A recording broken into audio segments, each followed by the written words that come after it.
They came to the United States from as far away as Korea, Australia, Italy, and Taiwan, to American fields to play the American game.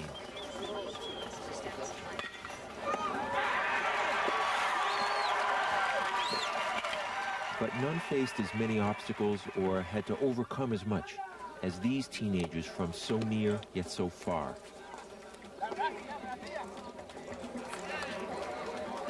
Cuba.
In Cuba these days, hardship hangs around the streets, as much a part of life as the beautiful old archways that frame traffic. Everything feels not frozen exactly or even paralyzed, but suspended, as if the whole island has been caught in a web spun more than 30 years ago. Why this is so and who's to blame? Debate on these questions has raged for more than a generation, for as long as Fidel Castro has been in power. But there is one import from the United States that remains vital, that no embargo could stop, one little piece of imperialism that no propaganda campaign could ever root out of Cuban life. Because no matter how tough it gets, Cubans have always found a way to get out and do one thing.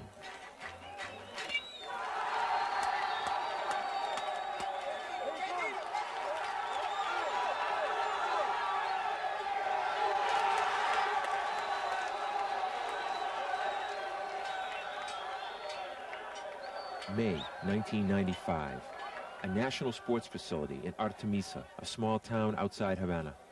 These ball players, all 17 and 18 years old, have come from every corner of Cuba to play in the junior national championships. Win or lose, they take this very seriously because Cubans take baseball very seriously. El béisbol es el deporte nacional. Baseball is a national sport. In Cuba, we say that when a boy is born, his very first gift in the crib is a glove and a ball. By way of comparison, the sugar harvest is very important for us. It's our main export and exchange. It's how we maintain the Cuban economy. Tobacco, that's crucial as well. And I put baseball in that category for how much it influences and helps the nation. It's something super important. We analyze baseball, the results, the situations, what's happening, even at the highest level of our government.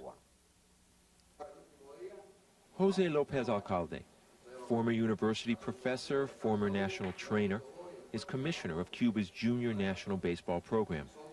There is no United States equivalent to his job. He's a mid-level government official, part politician, part manager, part scout, responsible for producing Cuba's next generation of baseball players.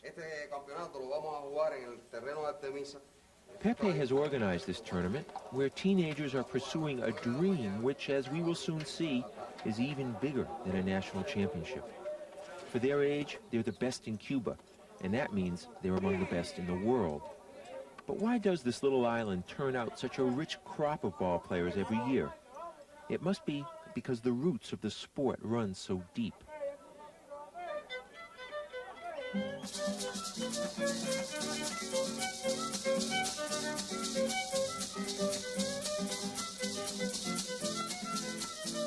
Cuba first brought baseball back from the States in the 1860s, and it was Cubans who then brought the game across the Caribbean to the Dominican Republic, Venezuela, and Mexico.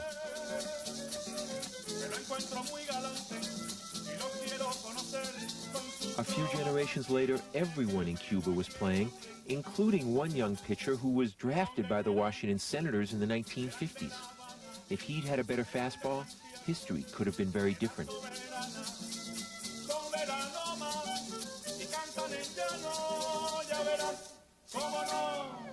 Maybe I see you, Connie, when I was young. Sí. My amigo, first baseman for Senators, Mickey Vernon. I know Mickey Vernon. Connie Morero's fastball was good enough for him to last 4 years with the Senators, one of many Cubans who broke into the big leagues in the 1950s. Yo era muy amigo de William, de Ted William. I was a good friend of Ted Williams. Él siempre He was always horsing around with me, throwing me over his shoulder, covering my eyes. Cuando se habla de William, se para. When people talk baseball, it should just start with Ted Williams, because he's the greatest hitter I've ever seen. El bateador mejor que yo he visto. There's that sense again of being suspended, stuck in time before 1960. William, Mante, Berra,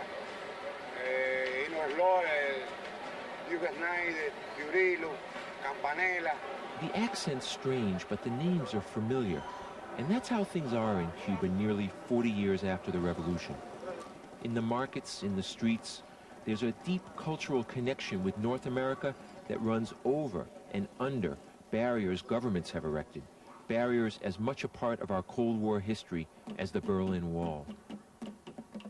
After Fidel Castro seized power, nationalized the Cuban economy, declared himself a communist, and allowed Soviet nuclear weapons on Cuban soil, John F. Kennedy imposed a blanket embargo against the country. A Caribbean island that had been America's tourist playground was transformed into a threat. To regard any nuclear missile launched from Cuba against any nation in the Western Hemisphere as an attack by the Soviet Union on the United States. This shooting of civilian aircraft out of the air was a flagrant violation of international law. It is wrong, and the United States will not tolerate it. For just as long, Fidel Castro has portrayed the United States as an imperialist aggressor who would dominate and corrupt Cuba were it not for the revolution's eternal vigilance.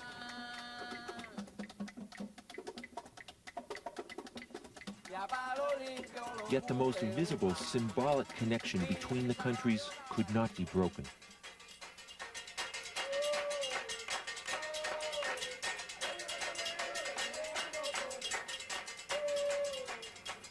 Political barriers have stopped a guy like Omar Linares, Cuba's best third baseman, from making millions in the States. One rumor has it that Linares refused a $15 million offer from the New York Yankees to defect. His pay in Cuba is roughly $20 a month, with a few perks, like a small car and a modest home. But a little thing like an embargo didn't stop New Jersey's Harvey Biggs, who calls himself the world's greatest baseball fan, from flying down to Havana to check out some Cuban ball. I'm seeing ball players that are really trying to win a game, that's not afraid to run in a wall to catch a ball, because if they hurt their shoulder, they might not get $6 million next year, you know what I mean? I watched your minor leagues yesterday, and them guys were fantastic. Them guys were better than half the major league ball players that bat .230 and win $2 million a year for hitting 14, 15 home runs. Conditions at the stadium are similar to Cuban life everywhere. The players make do with less and make everything last as long as possible. Basics we take for granted are not available. a big worry for Pepe and his manager, Pedro Chavez. Yeah, Pedro, you're right. We got some serious difficulties. We just don't have enough bats or balls either.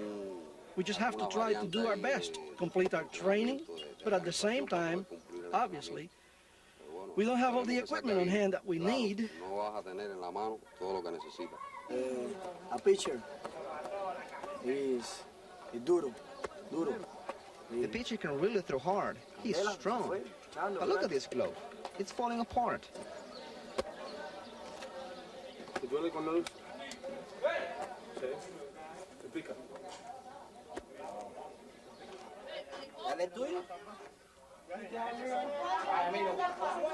At midday, a break for what passes for lunch. No milk, no meat. Then back for another game. Excellent athletes in run-down stadiums, great enthusiasm but bad conditions. It feels reminiscent of another era, of the Negro Leagues, when ball players were caught in a different kind of national embargo.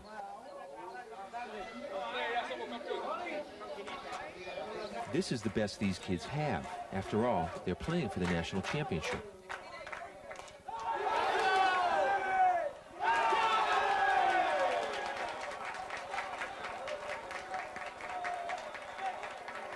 But there's even more at stake, even a bigger dream. In just a few months, Cuba will send the stars from these teams to compete against teams from all over the world. With their aggressive, loose, up-tempo Latin style, this tiny island has won gold medals at these games 7 times since 1984.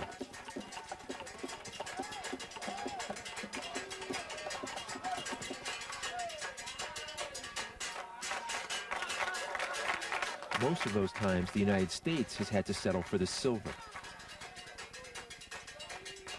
But this year, there's one big difference. This year, the United States will host these games. The finals will be played at historic Fenway Park in Boston, Massachusetts. And the Cuban team is going to be allowed to come to the imperialist homeland itself to play ball.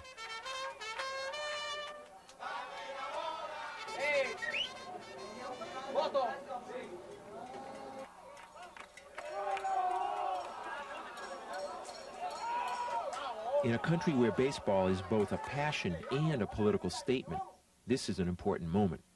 Domingo Zabala Mas is in charge of all baseball in Cuba. Cuba's hope is always to win. Every international championship is important to us. We're ready to show what we're made of, to play some really good baseball against some really good teams when we go to Boston. It is up to Pepe, with help from his manager, Pedro Chavez, to make the difficult decision of who goes. How's Michael Quintero doing? He's pitched and played right field, which seems good to me. Definitely, but with Michael, I really like him pitching. He's got good control, a good slider, a good curve, a fastball, and he's going to help us a lot.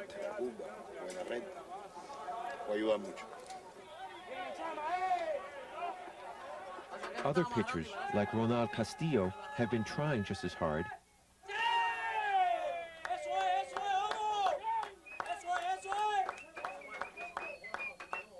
Eric Williams, only 16 years old, has been a spark plug at second base.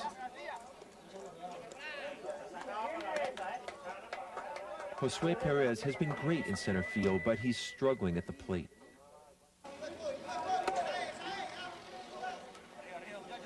After a week-long competition, Havana Province wins this tournament.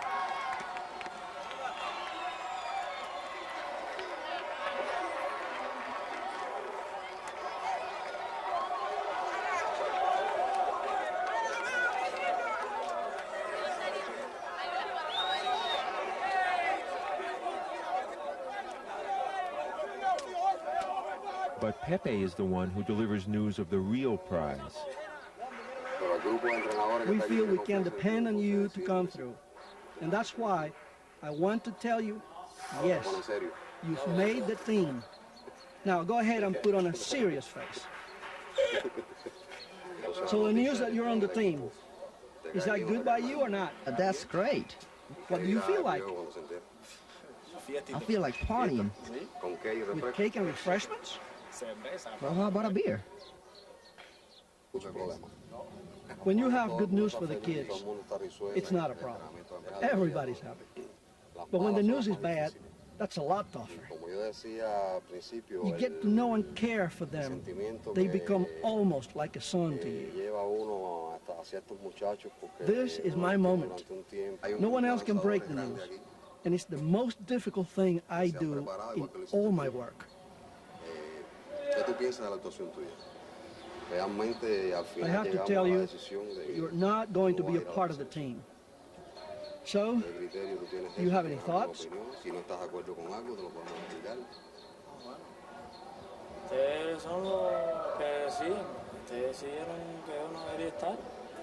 Well, you guys know more than me. Imagine you prepare all year to come to this competition, and then at the end, you're not very proud of yourself. But what can I do? No, I've got nothing to say. ¿Cuáles son tus planes ahora? Pero bueno, desgraciadamente todas las veces las cosas no salen como but I have to tell you that you did not make the team this year. necesariamente tengo que decir. I know that's tough to hear. Posible que tenga la preselección este año. Well, what do you think? ¿Qué tú piensas? Pasaron los días, el campeonato siguió y no. Well, Mom, you gave me encouragement all the time and raised my spirits. I kept trying and trying, but the real problem was my offense, my batting. Commissioner Alcalde likes and respects me. He said it was a very difficult decision, but he couldn't choose me for the team. I'll tell you, it hurts. You've been so dedicated. You didn't go to parties or to the beach. You didn't drink, nothing. I have a lot of confidence in you, and you will always be my son, Josue. None of us have lost faith in you. So always think of your family who loves you and supports you all the time, all the way.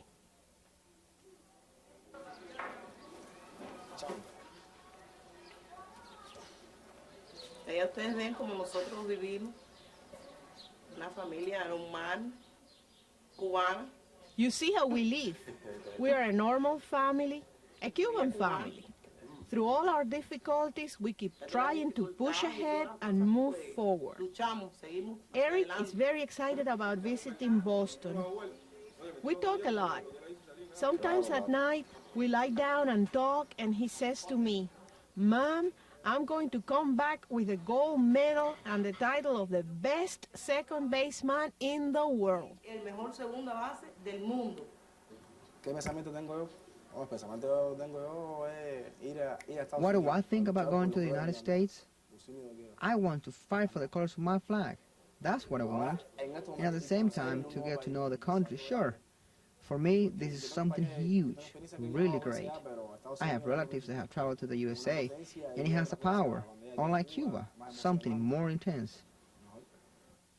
The only we're bringing back is the one thing that we're bringing back from the United States is victory. And give the size of it.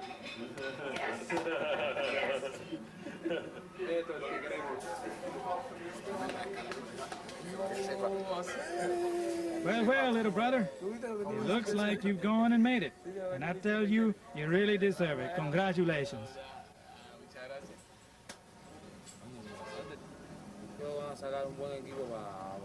We're going to have a good team to go to the World Championship in Boston. And man, we have to win, because last year we didn't even get a medal. I tell you, the only thing I want to bring back from the United States, and that's victory. Cuban officials want to bring back victory, but they have another concern. They want to bring back all the players, too. The year before, on their way to Canada, Cuba's two best junior pitchers defected. It was a political embarrassment. And then the Cubans were humiliated on the field as well, finishing 6th, their worst showing ever. Domingo Zabalamas downplays any talk about defection. Bueno, nosotros creemos que nuestros atletas son patriotas, ante que todo. We believe that our players are patriots, first and foremost. They love the revolution, and they love the people of Cuba. There's no substance to this talk that if our team were to go to the United States, they would not want to return. On the contrary, they want to come back with their gold medals, to be welcomed home by their families, by the people of Cuba, where they live, in their schools. That's the love each Cuban has for his country. Creo que ese es el amor que tiene cada cubano por su patria. But Lopez Alcalde acknowledges that not everything is quite as simple as that.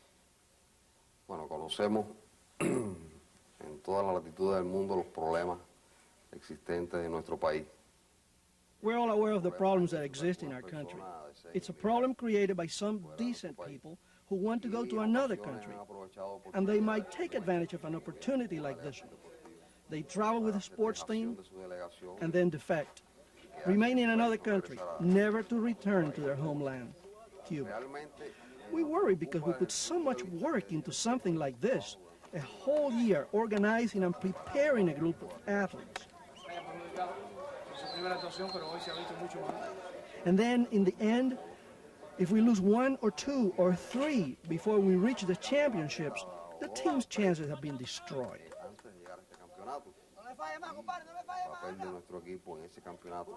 This is our big worry, but in another sense, well, fine.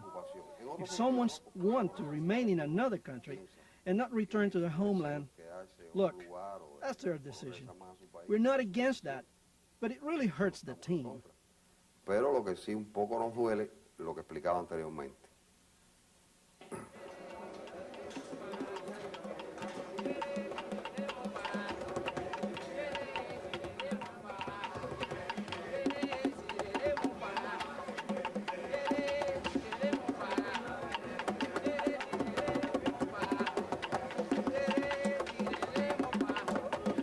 These teenagers are about to make a journey that for most Cubans would mean risking their lives.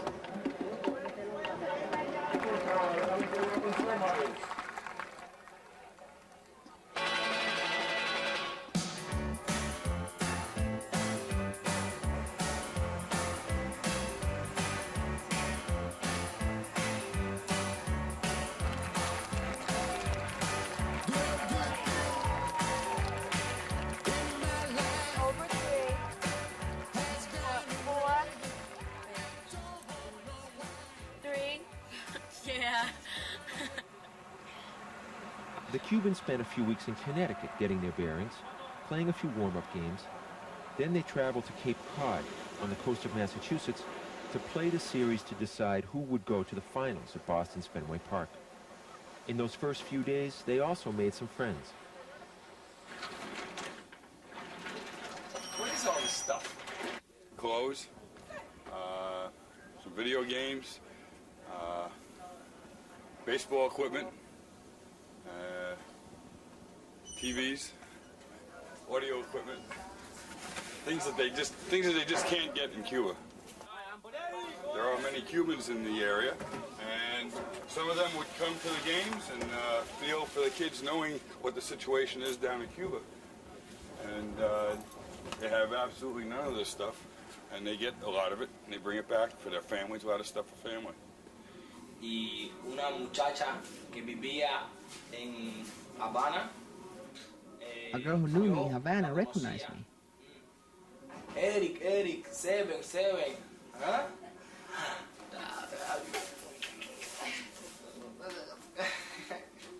She gave me a necklace and a ring as presents. Remember Cuba. Peter Gammons, one of the country's most respected baseball writers, isn't surprised at the team's notoriety. I find it really interesting that people in the United States have never forgotten how great the Cuban players that came over in the 50s were. They stopped coming in 59, 60, 61, and you look how long the Tiants and players like that, Tony Olivas and people like that, lasted in this country, Tony Perez. And you see the enormous number of second-generation Cubans that are here. I think there's a real fascination with the Cuban baseball. Ethel First, an elementary school principal, is not a big baseball fan. She became involved for a different reason. I had heard that they had been playing ball in less than wonderful conditions, and the thing that got to me was that they were described as having bruises and calluses on their hands. I figured if these kids were playing hard enough to have bruises and calluses on their hands, they should have good equipment. So I found a few friends, we each chipped in some money, and we wound up purchasing 18 gloves to give to the players when they arrived in this country.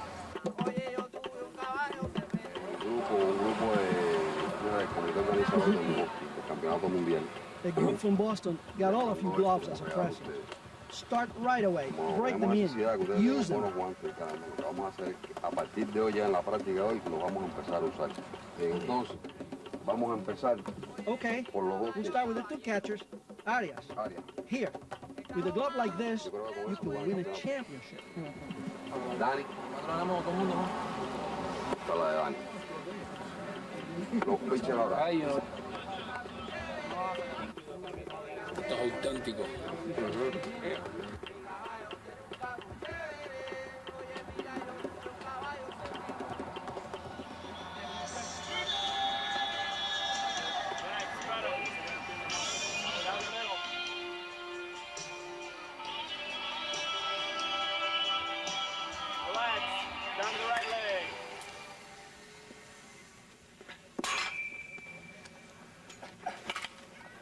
The other perennial powerhouse has arrived as well, along with their coach, Steve Cohen. I think we like our kids because not only they're talented, but they're good people. This will be the first exposure that a lot of people have had with Americans insofar as competing against them, and we want to project the right image. They've done very well in that respect.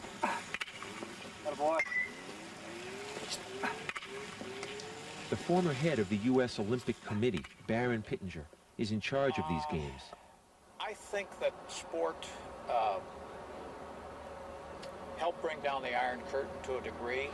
I think the fact that athletes from Iron Curtain countries went out to compete outside their own environment, saw what the rest of the world was like, and eventually recognized that what they saw didn't add up with what they were being told.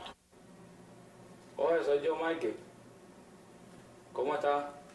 Meanwhile, Michael has made just the kind of contact that worries Cuban authorities. He has located his father, who left Cuba 15 years ago. Michael hasn't seen him since he was a baby. Estamos aquí en Boston ya. On Saturday, we play at 7. El sábado es de Canadá, a las 7 de la noche. I'm going to spell it for you because I don't know how to pronounce the name. ¿Cómo se dice eso? F A L M O U T H. How do you say that? ¿Qué dice ahí? Falmouth? Ahí. A call like this especially concerns one member of the Cuban delegation named Juan Carlos. Officially, he is listed as a team trainer. His real job is a little different, to make sure no one defects.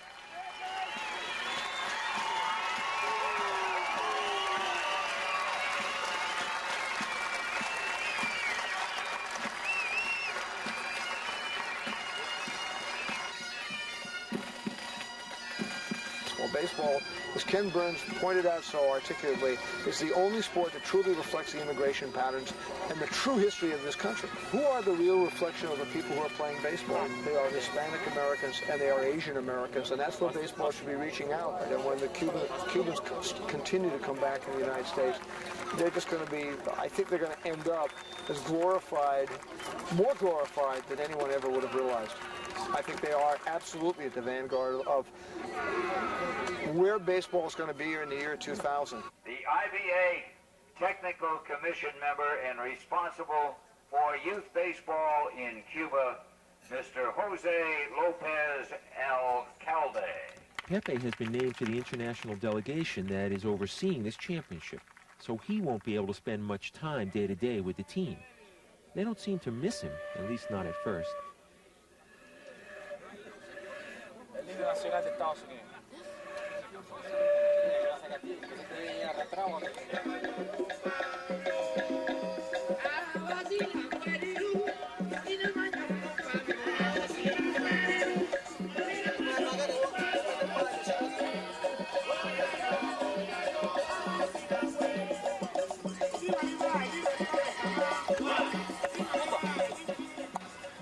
Ay, The Cubans' opening game is against Australia.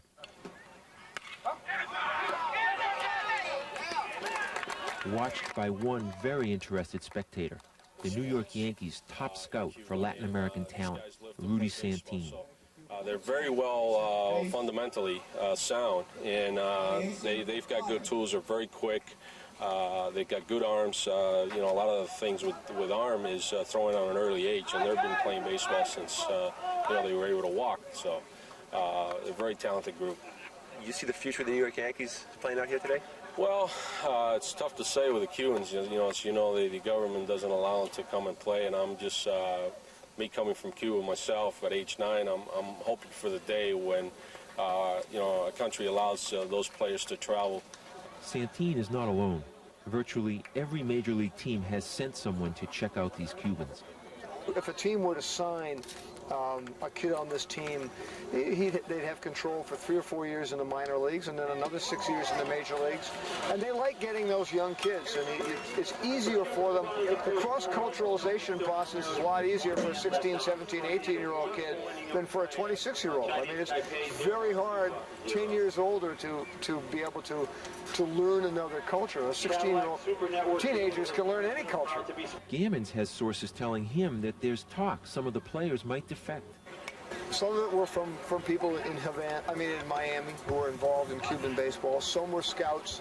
And I think there's a lot of people who are sort of looking to see what's going to happen. Are they going to come over and defect and stay here? So far, all the attention hasn't affected their play. Rolando Casanova, born in Cuba, now a U.S. citizen, coaches at the college level. If you look closely at the Cuban team, they're always chirping, whistling. They're always talking. That's just the way they are. They're aggressive, active people. They're a free-spirit bunch of guys. In a 7 full, the score is Cuba 5, Australia 1. They beat a strong Australian team easily. Michael will pitch the next game against Canada, so it's not surprising he's on the bench. But Eric doesn't play either.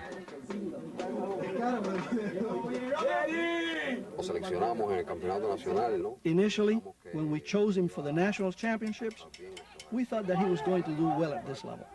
But after some preparations in Connecticut, he started to fall off from the game. When you get right down to it, the reason he isn't playing is that he's just not hitting.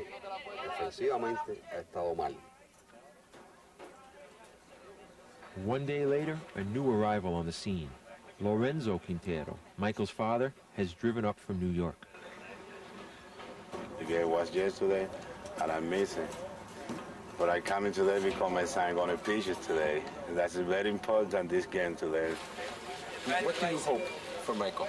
I hope that he see me, you know, he's happy to see me. I hope that he do best today. He's great, man. Believe me, he's great. But he's very young, he don't know what he's doing, but he's great. I hope that he changes his mind sometime. To do what? And do better. Everybody look in the future, you know? Yes. Everybody got to have a future. Yeah.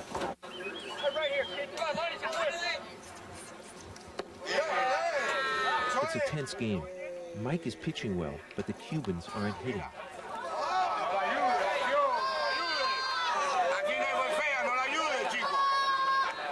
Suddenly, another surprise visitor.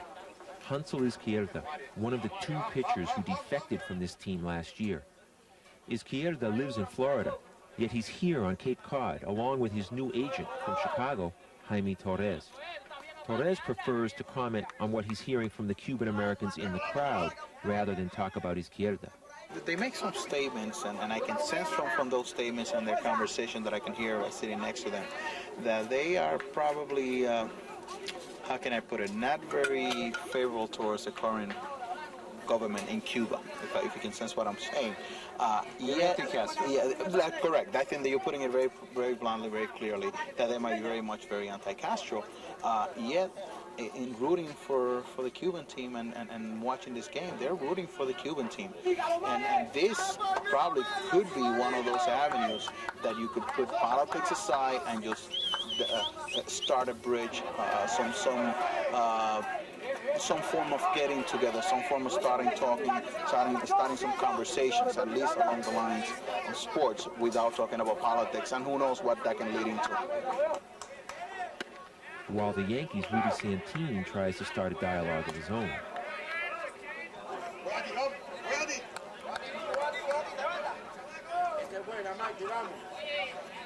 Michael tries not to let the game off the field affect his performance on the field.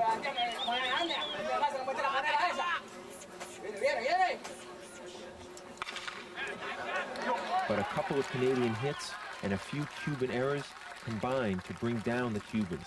In an upset, they lose to Canada.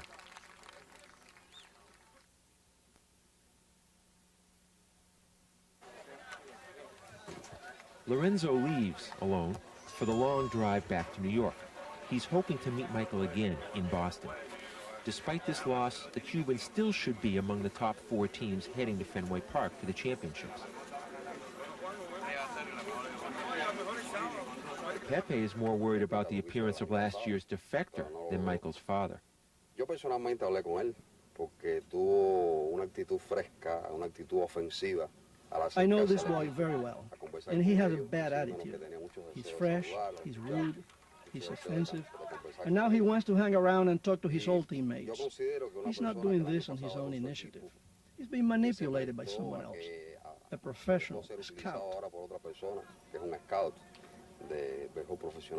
And well, I think they're interested in trying to get 2 or 3 players to defect. It's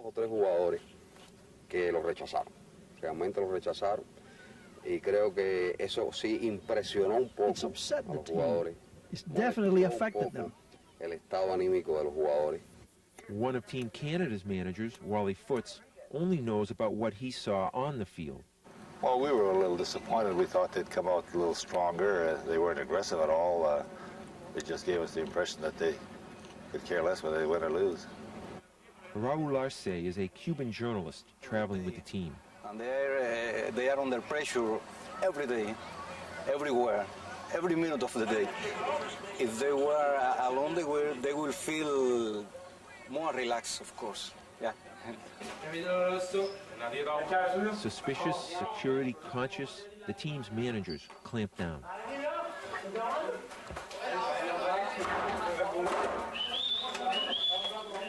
Richard Sullivan organized this tournament on Cape Cod. The Cuban team, the youngsters seem to be wanting to be involved with the others, but they seem to be kind of cloistered, if you will, or staying close together. And if I had my way, and with the permission of the authorities, with the team, we would have taken them any number of places and shown them the sights of Cape Cod. We are ready, willing, and able, but I think there appears on the surface, at least, to be a sense among the delegation that they want to just be serious about baseball and focus on the game. Next up, the Italians, not known for their baseball prowess. Grand slam.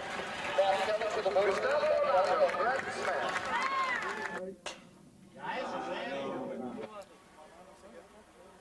John Cicero, a U.S. citizen born in Italy, still finds the game interesting. So I personally feel, that the Italians, they are like privileged kids, and really they come here, they have nothing to win or to lose, just a great experience to see America, Yeah. But the Cubans, I can see that they really is like a ticket for out of Cuba.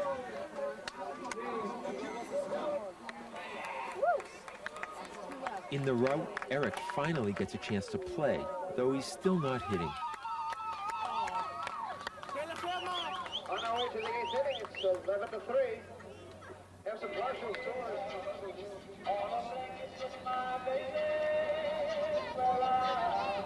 The next night, the Cubans beat the Netherlands team easily, setting the stage for the game everyone has been waiting for, Cuba versus USA.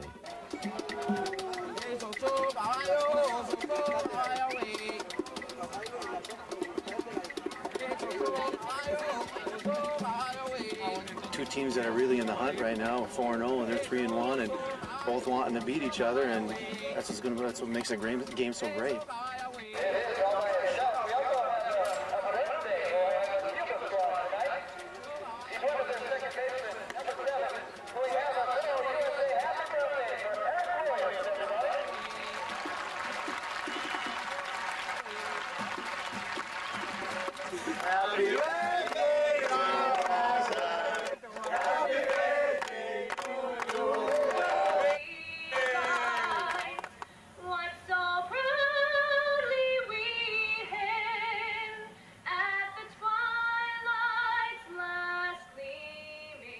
10,000 people have shown up at this little Field of Dreams stadium. And for some, who to root for is not a simple decision. Well, we have ambivalent feelings about it. Obviously, I was born in Cuba, but I have lived in the United States almost my entire life. We left Cuba when I was 8 years old. So Carmen Enriquez is an attorney practicing in Boston. My kids are excited. They've been saying Cuba, Cuba Libre, that they're going to yell at the players, free Cuba, Cuba. Go USA, but Cuba, Cuba Libre. So that says a lot. Enriquez has been back to Cuba 3 times since her family left. She had been hoping to meet some of the players. As a matter of fact, I just tried to say hello to a couple of them. They ignore me completely. Why is that? Because there's a fear of defection. The kids that are here are kids that have been really scrutinized in Cuba. In a political basis, as well as, you know, they have to be the top athlete in their position. I've been to Cuba. I've talked to them. You know, I've got cousins that travel to the Soviet Union to study there, and they're not communists, and you should see the rhetoric that they have to show the professors in order to be able to travel. Mommy! So, yeah, you have to, excuse me, honey. The game is started. Okay. The Cuban team, from what I observed and what I've seen, is the kind of ball club that steps up according to the level of competition. Obviously, playing USA, which is, you know, is their rivalry. They stepped it up. You can see by the game going on today, it's a whole different ball game that a couple days ago, when they were playing a team that they felt was inferior to them, they almost played to that level. But tonight is what's expected of them. They're out there playing ball. They're playing hard and playing baseball. Team supporters, and a welcome to all of tonight's fans. And a reminder, tomorrow. The U.S. scores first, but the Cubans rally back to score twice. And it could have been more, but a key base-running error ends the rally.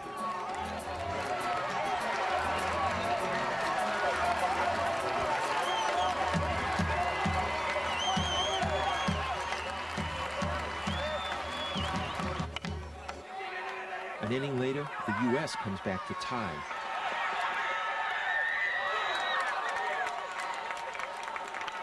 As a Cape Cod fog rolls in from the Atlantic Ocean.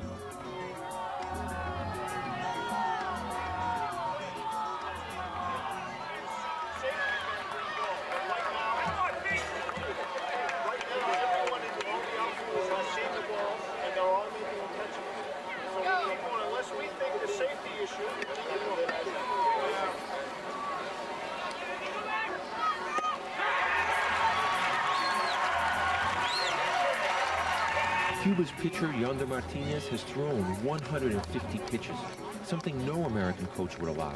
It could ruin a young man's arm.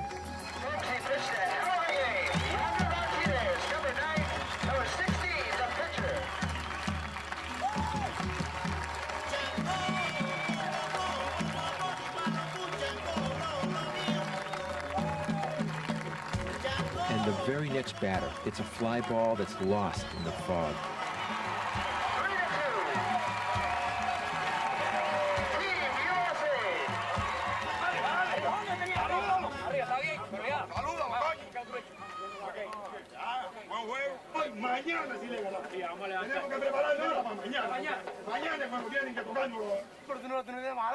Eric can say he spent his 17th birthday in the United States, but he never got into the game.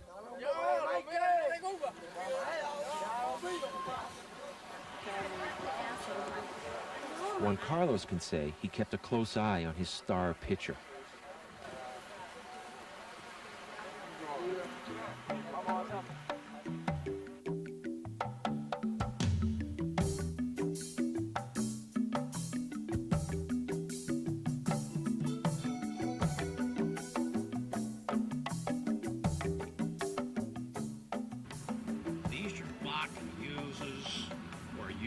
Sport as an instrument of foreign policy.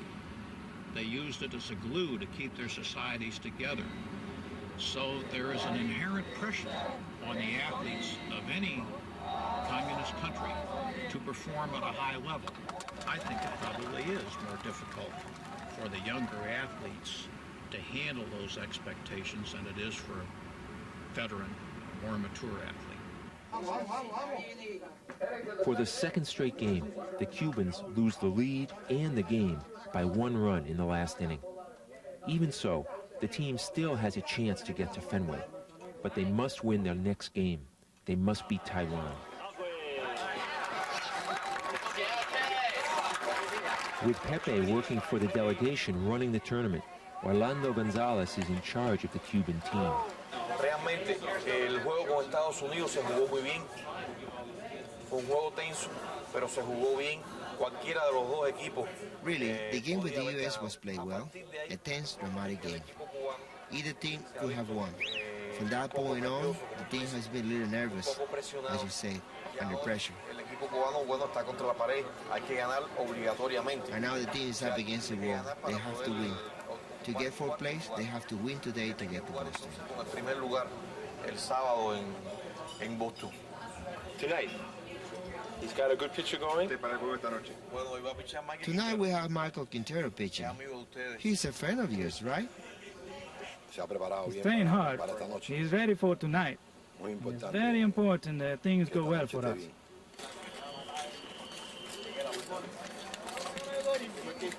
Michael is ready, but it's hard to recognize those young guys who played with such spirit in Cuba a few months ago.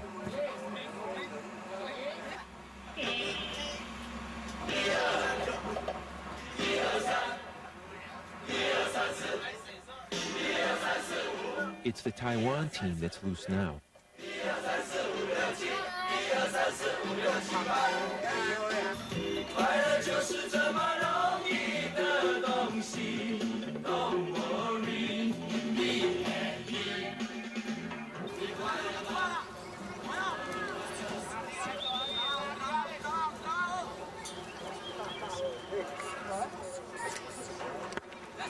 Once again, Michael pitches well and helps himself at the plate. But Taiwan comes back.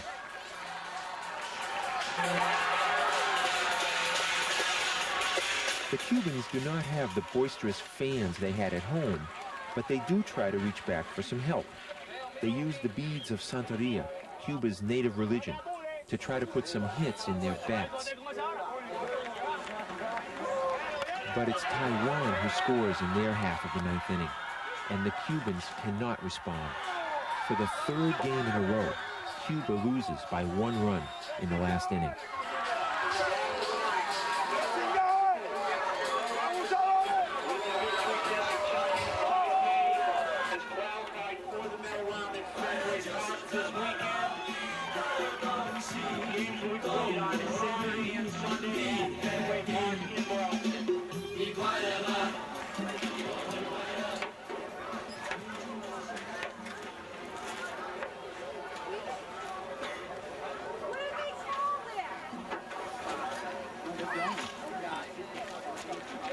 Yo pienso que en general el equipo se vio un poco impresionado en el campeonato.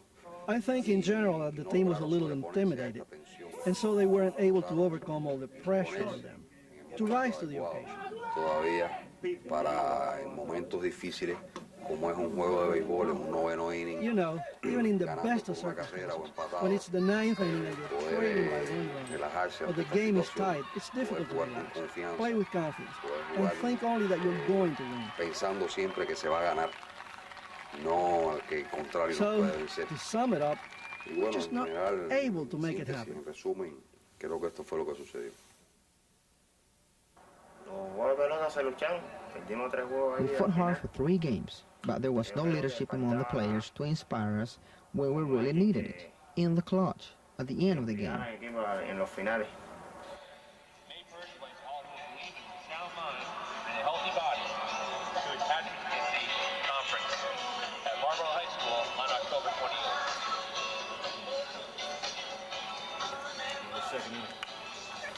Ground ball to the first baseman. He'll turn and look at the shortstop, Hood. Back to first, and yes, he gets the double play.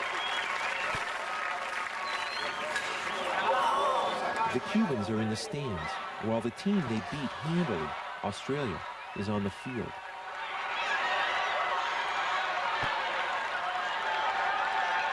Everyone expected big crowds for the Cuban games. As it turns out, no one can challenge the United States the way Cuba did.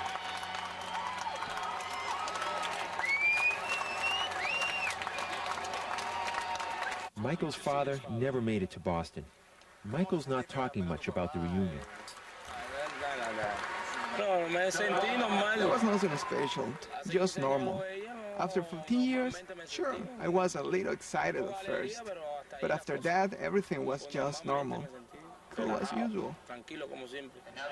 Eric played only a couple of innings the entire trip. I didn't play much because I didn't earn the chance. They gave me the opportunity and I blew it. And how about his hopes to experience life in the United States? Experience? I learned a little English and I got to know a little bit about the place, but we didn't get to talk a lot or just look around or do much of anything we wanted. Jose Lopez, Alcalde, IBA member.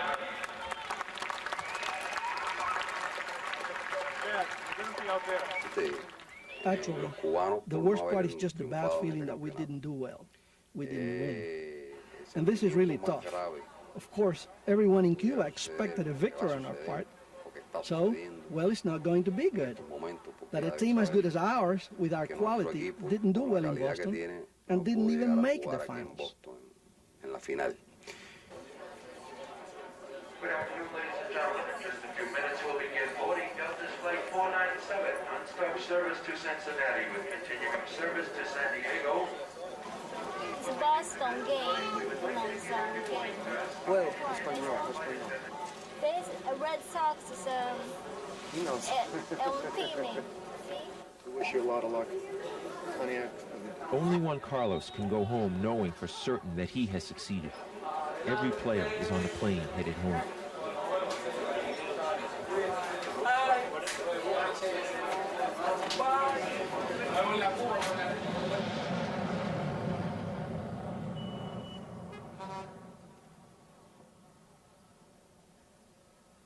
Al regresar del torneo mundial de Boston, comenzar a trabajar de nuevo acá. When I came back from the tournament in Boston, I started to work again, and the National Director of Baseball called me into his office. And during the meeting, I found out that they had made a decision to fire me, to replace me as head of youth baseball. I asked him why these changes? He informed me that the reason was that in the last couple of years we didn't do well in the international games. We had lost the championship twice. Aquello me preocupó porque realmente el año anterior, cuando perdimos el campeonato en Canadá, habíamos tenido That el really tropiezo. bothered me, because the previous year in Canada we lost because 2 players defected to the United States. And that caused serious problems within the team. They were both irreplaceable players, but they didn't analyze it that way. They just figured we had lost. Eran insustituibles esos dos jugadores en ese momento. Pero bien, eso parece que no se analizó así. Sencillamente el resultado que habíamos perdido. En estos momentos, pues, estoy esperando. At that point, I'm waiting for them to tell me what I'm going to do, if I'm going to continue working or not. I hope I can stay in baseball, maybe in some other capacity, but not as head of youth baseball for Cuba. En otro lugar, ya no como responsable, como jefe del béisbol juvenil.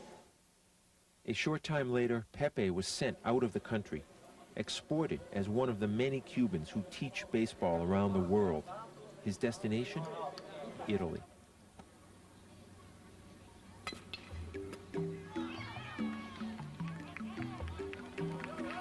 One young Cuban baseball team, allowed to travel to the United States, became caught up in all the complexities of the difficult relationship between two countries. Their experience reveals how things we usually think of in the abstract, like ideologies and embargoes, affect people's everyday lives. All this pressure was too much for these young ball players to handle. Yet their experience may help the next team, may even slowly help relax tensions between the two countries. And so this Cuban team didn't strike out. Call what happened